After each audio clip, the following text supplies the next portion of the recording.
Sistem moneter yang sekarang adalah sistem yang kalian anggap lumrah atau udah biasa aja. Tapi sebenarnya ngebikin hidup kalian kayak lomba lari di treadmill. Kalian kerja keras tiap hari cuma buat ngejar uang yang diciptakan dari utang dan harus dibalikin plus sama bunganya. The Fed bisa cetak uang semau mereka tanpa ada dasarnya, gimana komponen interest ngerusak masa depan, dan kenapa utang pemerintah nggak akan pernah bisa lunas. Tapi sebelum kita bahas utang dan ribanya, kalian harus tahu dulu kenapa alat tukar itu uang berbentuk kertas yang kalian pakai selama ini, dan siapakah sosok yang paling diuntungkan.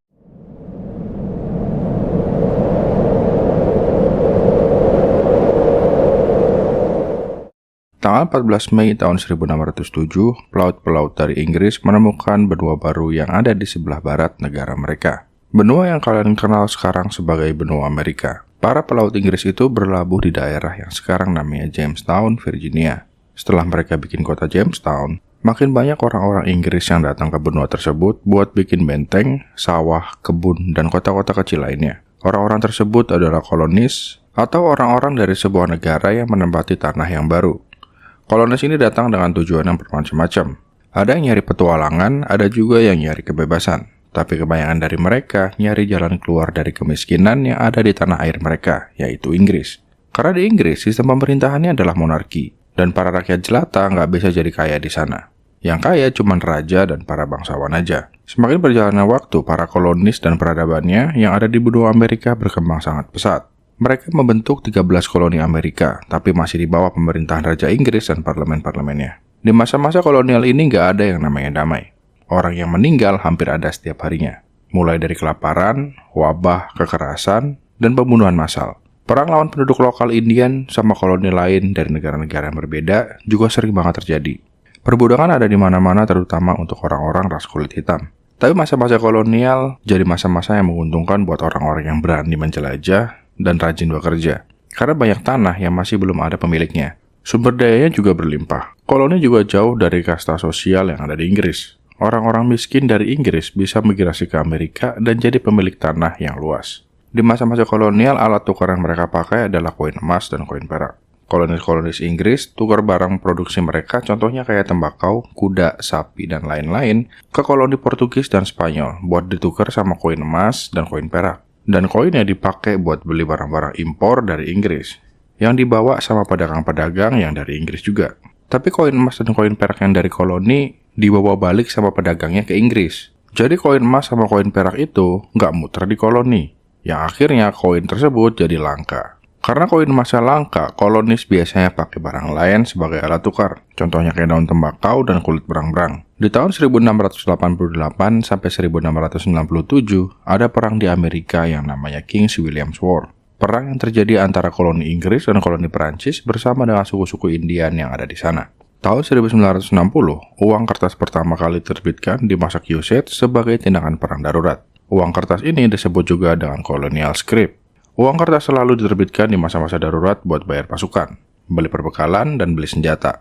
Cuma negara bagian Pennsylvania dan Maryland yang menerbitkan uang kertas di masa-masa damai. Pemerintahan di koloni pakai uang kertas buat bayar utang koloni, dan rakyat pakai uang kertas buat bayar pajak. Masa-masa kolonial jadi percobaan moneter. Sebagian uang kertas bisa bikin koloninya berkembang, dan sebagian lagi malah jadi kacau. Massachusetts dan Pennsylvania dapat banyak keuntungan, tapi beberapa koloni lain malah inflasi.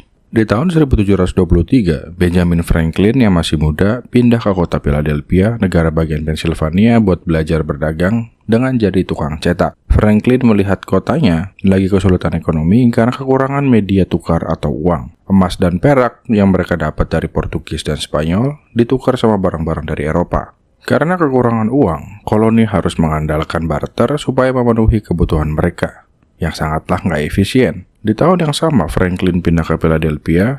Legislatif Pennsylvania menerbitkan uang kertas mereka sebagai alat tukar yang sah. Warga Philadelphia minjem uang dari legislatif Pennsylvania dengan jaminan tanah mereka. Ini yang harus digarisbawahi. Fakta bahwa pinjaman uang tersebut dihargai berdasarkan tanah yang mereka jaminkan, dan warga harus bayar cicilan atau utang mereka pakai uang kertas yang diterbitkan, membuat uang kertas tersebut memiliki nilai yang real.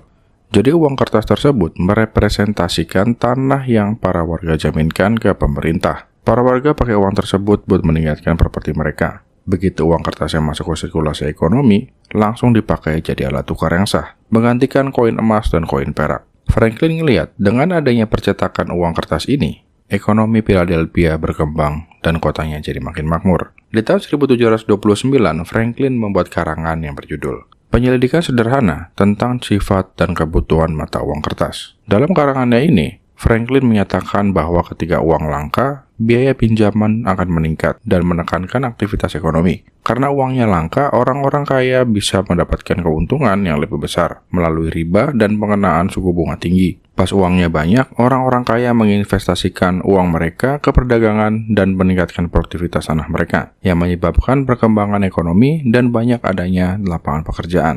Amerika pernah punya sistem uang yang justru bikin ekonominya maju pesat, yaitu colonial script.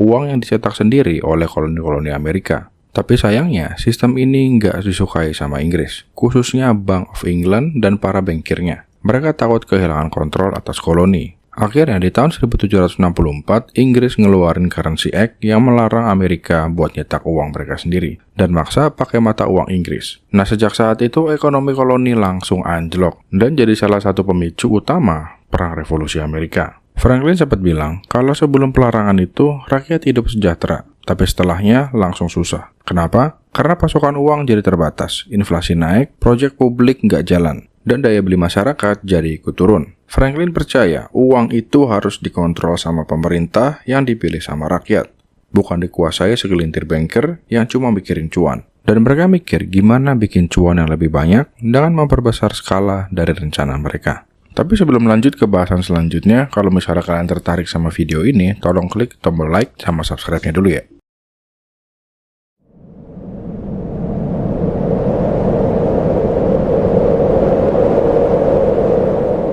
Uang yang kalian pakai sehari-hari itu sebenarnya datang dari utang.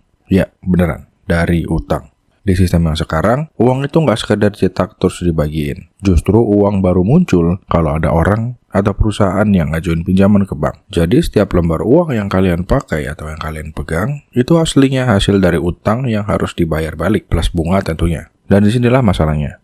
Karena uang itu muncul dari utang yang berbunga, maka jumlah uang yang harus dibalikin ke bank selalu lebih banyak daripada uang yang awalnya dipinjam. Tapi fisik uang buat bayar bunganya itu nggak diciptakan barengan sama uangnya. Artinya, utang di masyarakat akan selalu lebih banyak daripada uang yang beredar. Ujung-ujungnya, masyarakatlah yang terjebak di lingkungan utang yang nggak akan ada habisnya. Lebih ngerinya lagi, bukan masyarakat doang yang terjebak sama lingkungan utang, tapi negaranya juga. Karena kalau misalnya mau impor kan harus pakai US dollar. Dan The Fed yang nyetak uangnya pakai metode yang sama. Uang keluar dari The Fed pasti ada bunganya. Jadi Amerika untung dong. Nggak untung juga. Yang untung itu Federal Reserve itu sendiri atau The Fed. Karena The Fed itu adalah institusi yang bergerak secara independen. Bahkan Amerika nggak punya kontrol soal kebijakan yang dibuat sama The Fed. Sementara kalian kerja banting tulang buat cari uang, bank justru dapat untung dari setiap pinjaman yang mereka kasih. Mereka juga ngatur seberapa banyak uang yang beredar lewat seberapa banyak pinjaman yang mereka setujui. Kalau mereka lagi pede, uang gampang keluar. Tapi kalau misalnya takut rugi, ekonomi bisa langsung seret karena daya belinya kurang. Dulu sebelum ada Federal Reserve, bank itu saling bersaing buat naikin bunga tabungan dan nurunin bunga pinjaman. Tapi sekarang, semuanya dikontrol sama segelintir elit keuangan. Jadi bisa dibilang, masyarakat semua hidup di bawah sistem uang yang bikin mereka kerja terus. Cuma buat bayar utang yang sebenarnya diciptain sama para elit-elit itu. Sekarang sistem bunga di Amerika itu udah nggak ditentuin bebas sama bank-bank kayak zaman dulu. Setelah berdirinya Federal Reserve, semua jadi terpusat. Ada yang namanya FOMC alias Komite Pasar Terbuka Federal yang isinya para petinggi dari The Fed dan 12 bank regional. Mereka ngumpul rutin setiap beberapa minggu buat nentuin suku bunga dan cadangan bank. Tapi lucunya, cuma beberapa dari mereka yang bisa voting. Dan yang dari New York nggak pernah absen punya hak suara. Nah, mereka inilah yang nentuin dua hal penting, discount rate dan Fed funds rate. Intinya, dua angka ini ngaruh ke seberapa mahal pinjam uang, baik di bank, bisnis, atau rakyat biasa. Karena kan uang masuk ke ekonomi lewat pinjaman. Jadi kalau misalnya suku bunga naik, otomatis kita harus bayar lebih buat pinjam uang. Yang bikin makin seremnya lagi, bunga itu terus berkembang lewat sistem compound interest. Jadi makin lama, makin berat bayarnya. Tapi kan itu Federal Reserve. Apa hubungannya sama Indonesia? Ya udah pasti ada hubungannya. Kalau misalnya Federal Reserve naikin suku bunga mereka, Bank Indonesia juga harus naikin suku bunganya. biar mata uangnya nggak jatuh. Tapi kalau misalnya lu mau tahu lebih detailnya, lu bisa nonton video gue yang satu ini. Setelah lu nonton ini sampai habis dulu. Kalau kalian penasaran sama sistem compound interest, coba googling aja yang namanya compound interest calculator. Misalnya kalian beli rumah dengan harga 500 juta. Cicilan selama 10 tahun dengan bunga 6%. Di situ akan keluar berapa jumlah uang yang sebenarnya harus kalian keluarkan sampai rumah itu lunas. Nah setelah itu coba naikin jadi 15 tahun. Pasti total harga rumahnya berubah, dan itu adalah compound interest. Nggak cuma itu aja, Federal Reserve ngatur berapa persen uang yang harus disimpan di bank sebagai cadangan. Biasanya sih sekitar 10%. Jadi kalau misalnya kalian nabung 1 juta, bank bisa minjemin 900 ribu ke orang lain, dan simpan sisanya. Kalau misalnya Federal Reserve nurunin persentase itu, bank bisa minjam lebih banyak. Kalau dinaikin, duit jadi susah buat didapetin. Dan satu lagi, Federal Reserve juga main di pasar surat utang negara. Kalau mereka beli surat utang, itu artinya mereka lagi nyebar duit ke pasar. Uangnya jadi berlimpah. Tapi kalau mereka jual surat utang, duitnya ditarik dari pasar, ekonomi jadi kering atau susah dapat uang. Jadi dari balik layar, mereka bisa ngatur banyak hal yang nentuin arah ekonomi. Setiap dolar tuh kayak umpan pancing, dilempar ke masyarakat sama bank. Begitu orang ambil umpannya, alias pinjam duit, bank langsung narik balik. Tapi kali ini dapat tambahan bunga juga. Uangnya balik plus teman-temannya yang ikut nempel lewat bunga. Ini bukan cuma lucu-lucuan, ini cara kerja sistem moneter kita saat ini. The Fed sendiri punya kekuatan buat menciptakan uang. Entah itu cetak lewat Departemen Keuangan atau cuma diketik doang di komputer. Uangnya dikasih ke bank-bank besar kayak Citibank, JP Morgan, sampai Goldman Sachs dengan bunga yang super rendah, di kisaran 0,25%. Dan bank tersebut minjemin lagi uangnya ke masyarakat dengan bunga yang pastinya jauh lebih tinggi. Selisih bunganya cuan gede buat mereka.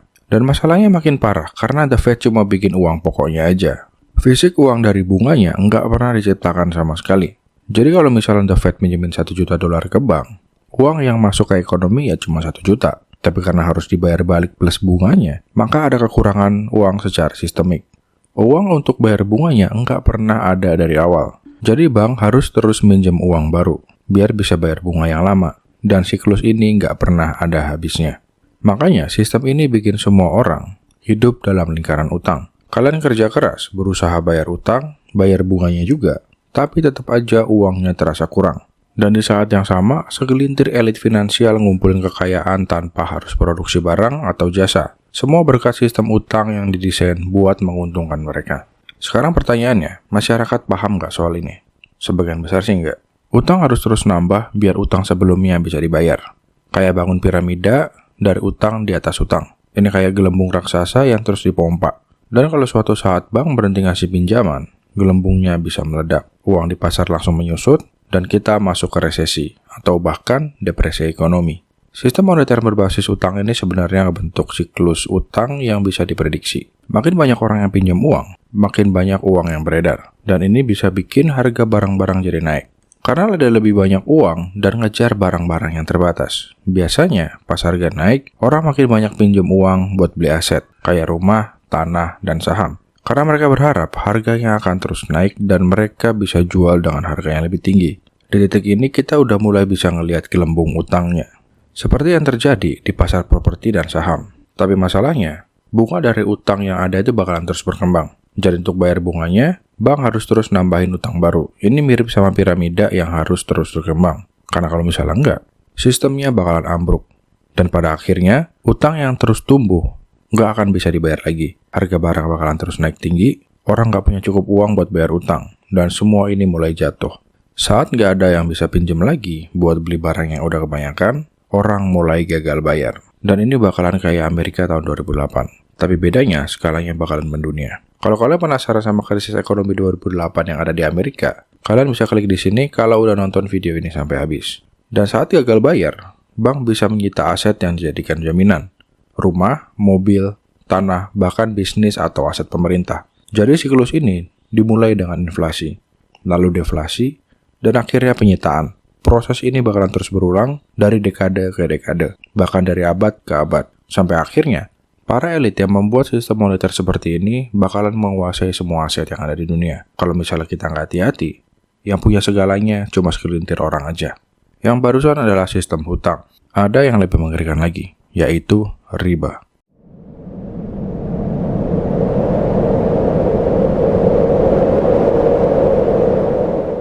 Sejak zaman kuno, orang-orang udah sadar kalau ngasih pinjaman dengan bunga, atau yang disebut juga riba, itu bisa bawa banyak masalah. Aristoteles sendiri pernah bilang, kalau riba itu cara cari uang yang nggak alami. Uang seharusnya dipakai buat transaksi, bukan buat berkembang sendiri lewat bunga. Intinya, sejak dulu riba dianggap merugikan masyarakat secara luas. Nah bedanya, dengan usaha nyata, pertumbuhan ekonomi dari bisnis atau produksi barang itu punya batas. Usaha bisa naik, tapi pas lagi pasar udah penuh, keuntungan bakalan datar atau malah turun. Sedangkan bunga utang terus naik tanpa henti, karena nggak butuh pabrik, mesin, ataupun pegawai. Tukang minjemin duit cuma butuh modal awal, duduk manis, dan muterin uang itu ke orang lain. Nggak perlu kerja keras, tapi duitnya bisa nambah terus. Inilah yang jadi masalah. Para pemberi utang bisa terus untung dari hasil kerja keras orang lain, tanpa ikutan produksi apapun. Mereka ngisap nilai dari sektor produktif, alias orang-orang yang benar-benar kerja dan bikin roda ekonomi muter. Dalam jangka panjang, kekayaan bakalan numpuk di tangan segelintir orang yang cuma ngandelin bunga, sementara yang kerja beneran malah makin berat bebannya. Sistem ini jelas berat sebelah. Masalahnya, yang sering butuh duit itu kan orang miskin, dan karena mereka harus balikin pinjaman plus bunganya, makin lama mereka bayar, makin banyak hasil kerja keras mereka yang ngalir ke kantong si orang kaya. Intinya, sistem bunga ini kayak mesin pemindah uang dari dompet ke orang miskin ke dompet orang kaya. Semakin tinggi bunganya, semakin cepat proses pemindahannya. Gimana nggak makin kaya itu orang yang udah tajir. Kalau sistem kayak gini dibiarin terus, ujung-ujungnya kekayaan bakal numpuk di satu sisi doang. Uang makin langka di kalangan orang-orang biasa, dan makin banyak orang yang terjebak utang. Sejarah nunjukin, kondisi kayak gini biasanya berakhir dalam kekacauan, pemberontakan, kerusuhan, bahkan revolusi. Dulu waktu emas masih jadi alat tukar utama, para raja ngutang emas ke para banker buat biayain kerajaannya. Terus biar bisa bayar utang plus bunganya, rakyat dipajakin. Tapi sekarang, situasinya malah makin konyol. Uang udah nggak pakai emas sebagai jaminan, melainkan cuma angka yang ada di komputer. Amerika Serikat sekarang jadi peminjam uang terbesar dalam sejarah umat manusia, dengan utang nasional yang numpuk luar biasa. Kalau kalian penasaran, kenapa pemerintahannya kelihatannya tuh lebih nurutin kepentingan pihak lain daripada rakyatnya sendiri? Jawabannya simpel, karena mereka jadi pelayan dari pemberi utang. Dan yang paling gede adalah Federal Reserve.